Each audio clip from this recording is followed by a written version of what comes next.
Psychonauts 2. It's a rarity right off the bat. It's a sequel that came out many, many years after a cult classic, and it doesn't suck.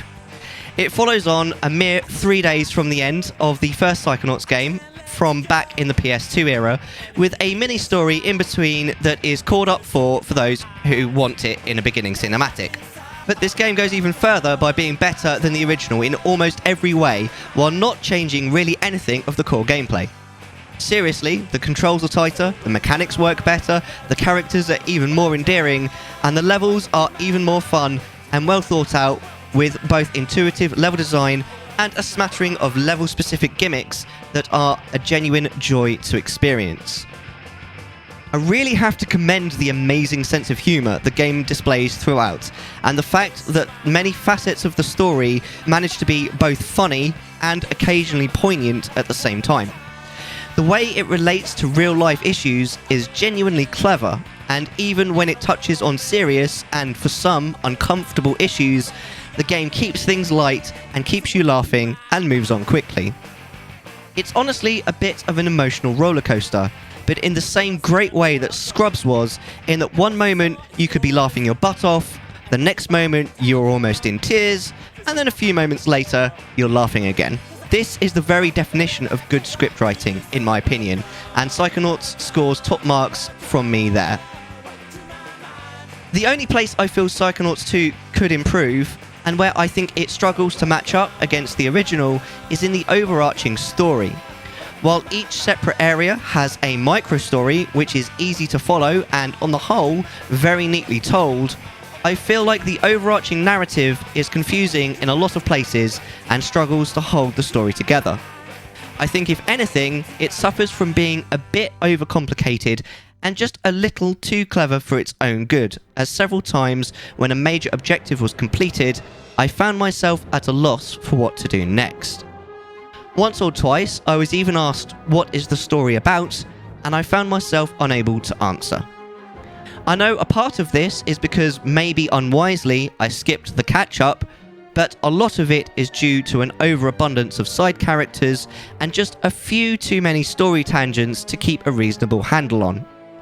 It also suffers slightly from certain objectives being so large that a part of the objective will become the main focus, and by the time that focus is completed, the overarching objective has been entirely forgotten about.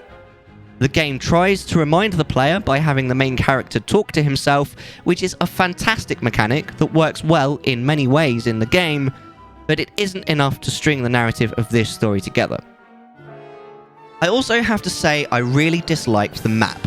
Not only is it found in a place in the UI that I don't feel entirely makes sense, but due to how it's stylized, it's almost impossible to read, which is an issue I also had with BioShock, if you remember.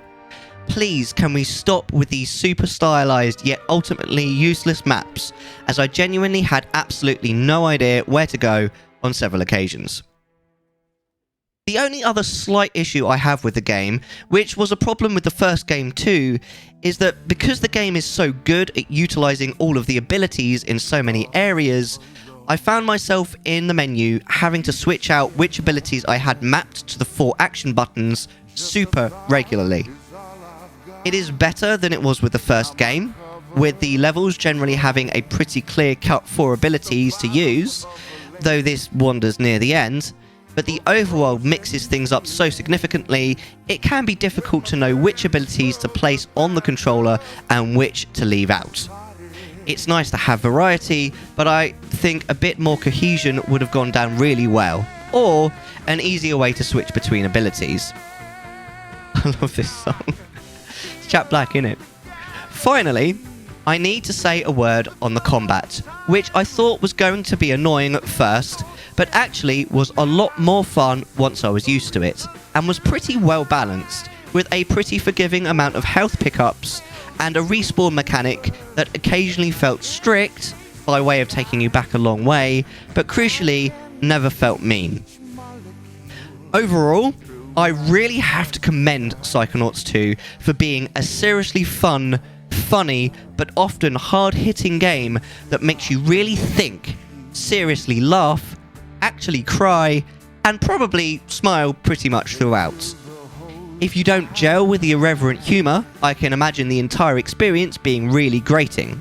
But outside of that, I really can't recommend Psychonauts 2 enough as a fun, funny, and thought-provoking platforming adventure.